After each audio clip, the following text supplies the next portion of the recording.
Very good morning everyone team. Currently gift Nifty అయితే మాత్రం మనకి ఫ్లాట్ విత్ పాజిటివ్ ఓపెనింగ్ చూపెడుతుంది. కానీ ఎస్టర్డే గిఫ్ట్ నిఫ్టీలో అయితే మాత్రం 150 పాయింట్స్ గ్యాప్ డౌన్ ఓపెనింగ్ చూపించింది. యుఎస్ మార్కెట్ సడన్గా బిగ్ క్రాష్ కూడా అయినాయి. అండ్ ఒక్కనొక స్టేజ్లో అయితే మాత్రం Dow Jones 600 points to 700 points వరకు డ్రాప్ వచ్చింది. నాస్డాక్ కూడా నాస్డాక్ 600 టు 700 పాయింట్స్ ఫాల్ వచ్చింది. డౌ జోన్స్ అయితే మాత్రం అప్రాక్సిమేట్లీ 300 టు 400 పాయింట్స్ వరకు కూడా డ్రాప్ వచ్చింది.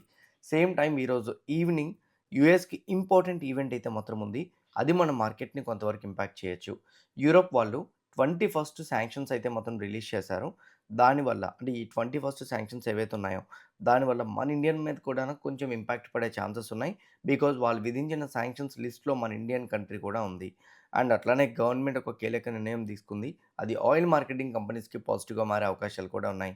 ఎఫ్ఐఐ మళ్ళీ సెల్లింగ్ సైడ్ కంటిన్యూ అవుతున్నారు. అండ్ కొన్ని ఇంపార్టెంట్ స్టాక్స్ ఉన్నాయి. వాటి గురించి కూడా డిస్కస్ చేద్దాం. వీడియో ఎండింగ్ వరకు చూడండి. కంప్లీట్‌గా డాట్స్ అన్నీ కూడా నేను కనెక్ట్ చేసి ఎక్స్‌ప్లెయిన్ చేస్తాను. సేమ్ టైమ్ వీడియో చూస్తునేటప్పుడు ఏ పాయింట్ ఆఫ్ వ్యూలో అయినా గానీ, నేను మా టీమ్ మీకు ఎఫర్ట్స్ పెట్టాము అని అనిపిస్తే డెఫినిట్‌గా వీడియోనైతే మాత్రం లైక్ చేయండి. Now last night first US మార్కెట్స్‌లో ఏం జరిగిందన్న దగ్గర నుంచి మనం మొదలు పెడదాం. డౌ జోన్స్ అయితే మాత్రం 86 పాయింట్స్ పాజిటివ్‌గా క్లోజ్ అయింది. నాస్డాక్ 250 పాయింట్స్ నెగెటివ్‌లో క్లోజ్ అయింది. నాస్డాక్ స్ట్రెయిట్ అవే 3 కన్సెక్యూటివ్ డేస్ నుంచి కంటిన్యూస్‌గా నెగెటివ్ సైడ్ అయితే మాత్రం క్లోజ్ అవుతుంది. యెస్టర్‌డే కొంచెం షార్ట్ కవరింగ్ అవ్వడానికి ట్రై చేస్తుంది. But futures negative side turn అయిపోయినాయి. సో నాస్డాక్ అయితే మాత్రం ఇప్పుడు 250 పాయింట్స్ నెగెటివ్ సైడ్ క్లోజ్ అయింది. ఒకానొక స్టేజ్‌లో అయితే మాత్రం నాస్డాక్ యొక్క లో ఆల్మోస్ట్ ఇక్కడ చూడండి 24,980కి వెళ్ళింది. అండ్ డౌ జోన్స్ యొక్క లో 20,200.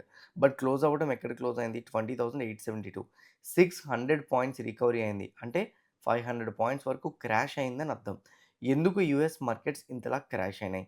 హౌఎవర్ యూరోపియన్ మార్కెట్స్ కూడా నెగెటివ్‌గా ఇన్‌ఫ్లుయెన్స్ అవుతూ క్లోజ్ అయినాయి. బికాజ్ ఆ టైంకి యూఎస్ మార్కెట్స్ నెగెటివ్‌గానే ఉన్నాయి.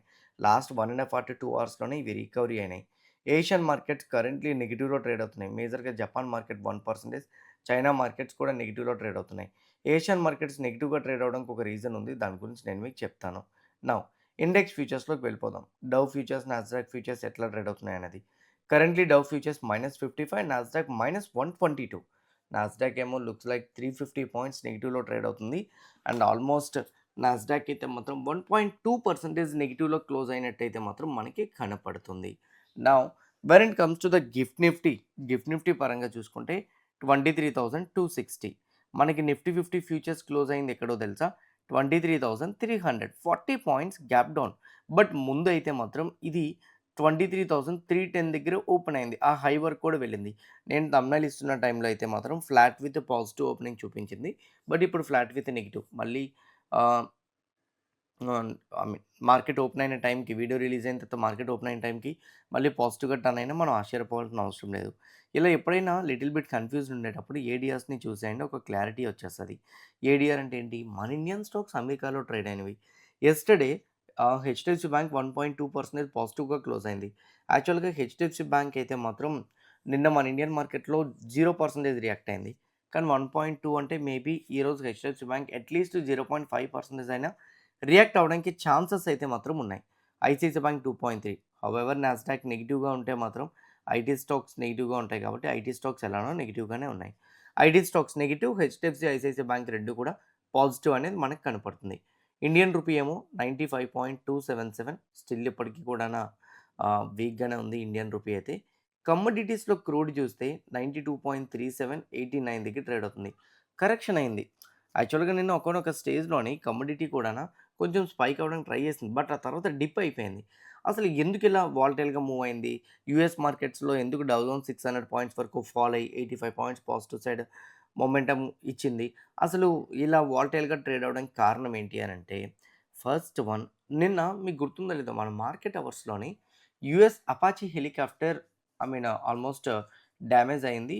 సో, దాన్ని ఎవరైనా పేల్చారా? లేకపోతే అది నార్మల్‌గానే టెక్నికల్ గ్లిచెస్ వల్ల పడిపోయిందా? ఏంటి అనేది తెలీదు. సడెన్‌గా డ్రాప్ అయిపోయింది.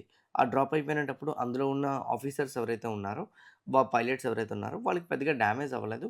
బట్ కాకపోతే ఫ్లైట్ అయితే మాత్రం కూలింది.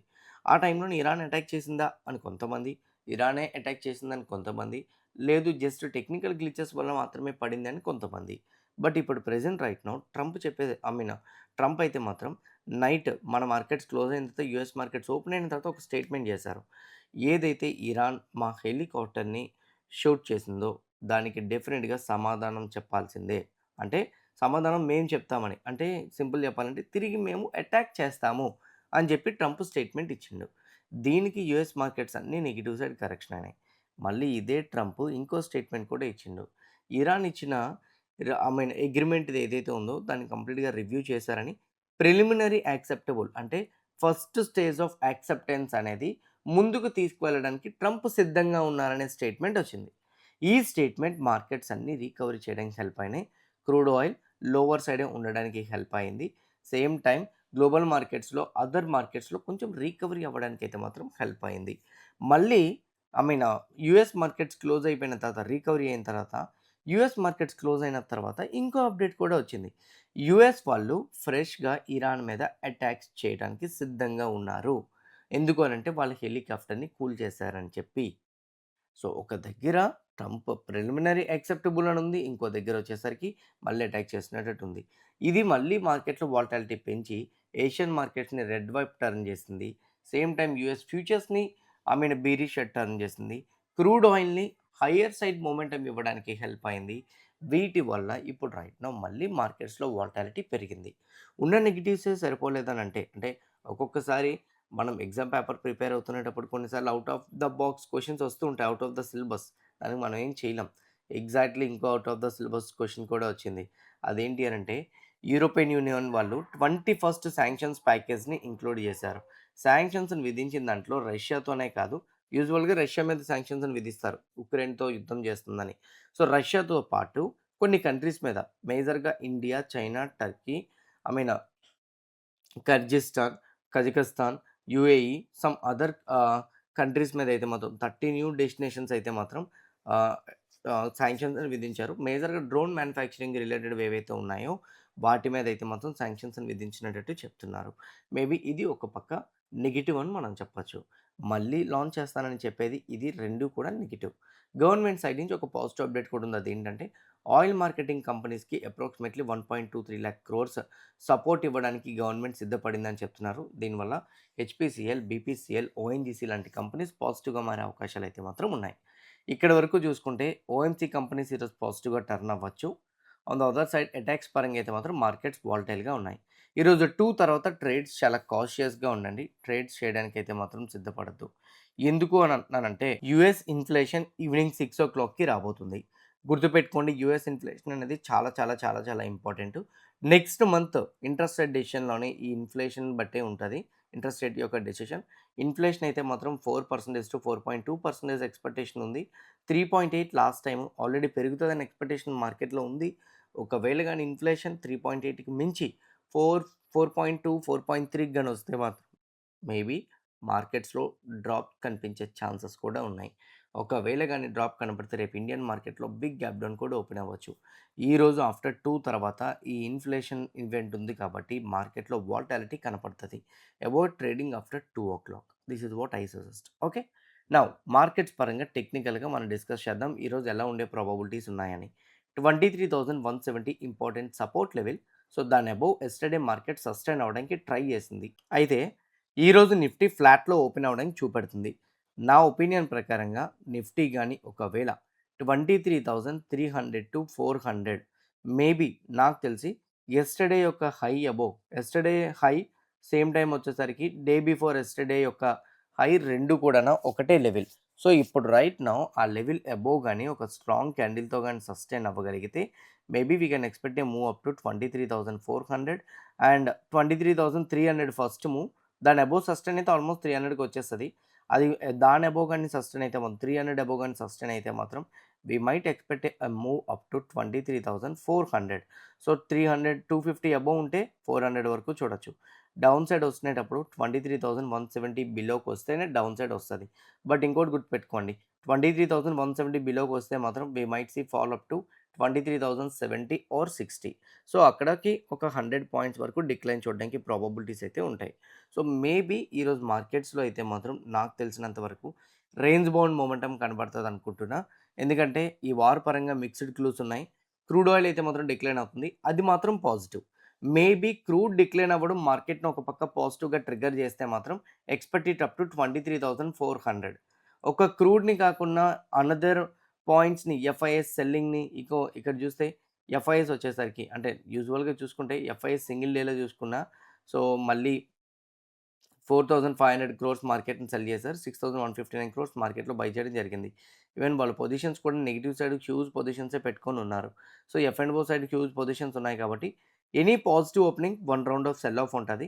Are any gap down opening 1 round off recovery ఉంటది. ఆ తర్వాత మార్కెట్‌లో ఎటు సైడ్ అయినా మొమెంటమ్ ఉంటది based on these levels. Okay. క్లారిటీగా అర్థమైందని నేను అనుకుంటున్నా. When it comes to Sensex also 74,000 important level. దాని అబోవ్ గాని ఫస్ట్ 1 అవర్ సస్టైన్ అవ్వగలిగితే స్లోగా మనం 74,500 వరకు మనం చూడొచ్చు. ఒకవేళ గాని 74,000 అబోవ్ ఉండకపోతే ఆ 500 వరకు కూడా చూడం. డౌన్ సైడ్ రావడం స్టార్ట్ అయితే 73,500 వరకు ఫస్ట్ ఫాల్ చూడడానికి ప్రాబబిలిటీస్ అయితే మాత్రం ఉంటాయి.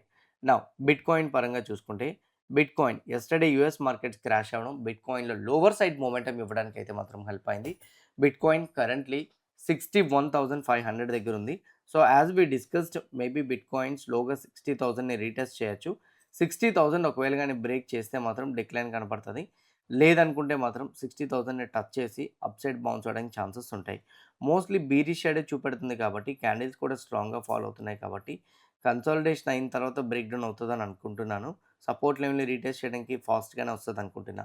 బిట్‌కాయిన్ సేఫర్ అసెట్స్‌లో వన్ ఆఫ్ ద అసెట్ కాబట్టి ఒకవేళ గాని ఈ ఈక్విటీ మార్కెట్‌తో పాటు హెడ్జ్ పొజిషన్స్ కానీ మీరు చూసుకోగలిగితే బిట్‌కాయిన్ కూడా మీకు హెల్ప్ అవుతది. ఈరోజు గోల్డ్ ఎందుకు పడింది? గోల్డ్ పడడానికి కారణం ఆల్మోస్ట్ 4,182 పడిపోయింది. బంగారపు ధర ఇంతలా పడిపోవడానికి కారణం ఏమైనా ఉందా? ఉందండి. మేజర్ రీజన్ ఏంటి అనంటే గోల్డ్‌కి ఈరోజు ఈవినింగ్ యూఎస్ ఇన్‌ఫ్లేషన్ అయితే మాత్రం మేజర్‌గా అయితే మాత్రం ఎఫెక్ట్ పడుతుంది. యూఎస్ ఇన్‌ఫ్లేషన్ గాని ఒకవేళ గాని నెగెటివ్‌గా ఉంటే మాత్రం మేబీ మార్కెట్స్‌ని నెగెటివ్ సైడ్ ట్రిగ్గర్ చేయడానికి అవకాశాలు అయితే మాత్రం ఉంటాయి. ఒకవేళ గాని అలా ఉంటే గోల్డ్‌లో 4,100 వరకు మనం డిక్లైన్ చూసే ప్రాబబిలిటీస్ అయితే ఉంటాయి. When it comes to the silver important level 66 break అయిపోయింది. దాని బిలో అలానే సస్టైన్ అయితే సిల్వర్‌లో 61.2 వరకు డిక్లైన్ చూడొచ్చు. గోల్డ్ అండ్ సిల్వర్‌లో ఇంట్రెస్ట్ రేట్స్ ఫియర్స్ స్టార్ట్ అవుతున్నాయి. అందుకే డిక్లైన్ అవుతుంది. ఇంకేమీ కాదు. ఎందుకంటే క్రూడ్ డిక్లైన్ అయితే యూజువల్‌గా గోల్డ్ అండ్ సిల్వర్ పడకూడదు. కానీ స్టిల్ అవి పడడానికి కారణం వార్ టెన్షన్స్ మళ్ళీ రైజ్ అవ్వడం. సేమ్ టైమ్ వచ్చేసరికి యూఎస్ ఇన్‌ఫ్లేషన్ పరంగా ఎటువంటి అప్డేట్ వస్తదని తెలియక డిక్లైన్ అవుతుంది. గోల్డ్, సిల్వర్, బిట్‌కాయిన్‌లో మీరు యాక్టివ్‌గా ట్రేడ్ చేద్దాం అనుకుంటే కింద కామెంట్ బాక్స్‌లో డెల్టా ఎక్స్‌చేంజ్ రిఫరల్ లింక్ ఉంది. ఆ లింక్ క్లిక్ చేసి అకౌంట్ ఓపెన్ చేసుకోండి. డెఫినిట్‌గా మీకైతే హెల్ప్ అవుతుంది. Now when it comes to the important stocks. First one Bharti Airtel. Bharti Airtel వాళ్ళది బాంబే హైకోర్ట్‌లో పిటిషన్ అయితే మాత్రం ఫైల్ అయింది. ఆ పిటిషన్ ఫైల్ అవ్వడానికి కారణం ఏంటంటే 8,414 క్రోర్ డిమాండ్ నోటీస్ వచ్చిందని చెప్తున్నారు. దీనివల్ల భారతి ఎయిర్టెల్‌కొచ్చేసరికి ఐ మీన్ హైకోర్ట్‌లో అది ఎదుర్కోవడానికి అయితే మాత్రం పిటిషన్ నోటీస్ ఫైల్ చేస్తే దాన్ని యాక్సెప్ట్ చేశారు. ఇది మేబీ చిన్న హోప్ కలిగిస్తుంది. సో, మేబీ ఆ పిటిషన్ యాక్సెప్ట్ చేశారంటే సమ్‌వాట్ హియరింగ్ అనేది కంటిన్యూ అవుతదని చెప్పేసి. డిక్సాన్ టెక్నాలజీస్ వాళ్ళు జెమ్‌టెక్ అనే కంపెనీ వాళ్ళతోనైతే మాత్రం జాయింట్ వెంచర్ కుదుర్చుకున్నారు.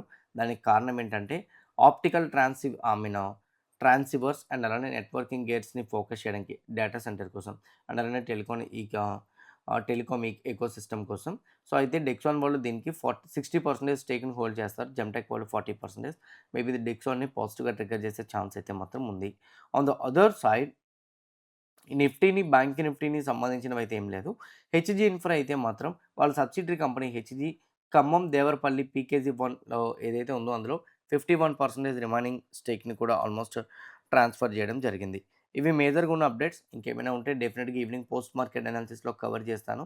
హోప్ క్లియర్ కట్‌గా నేను చెప్పిన డేటా, కనెక్ట్ చేసిన డాట్స్, ఇచ్చిన ఇన్ఫర్మేషన్ హెల్ప్ అయిందనుకుంటున్నా.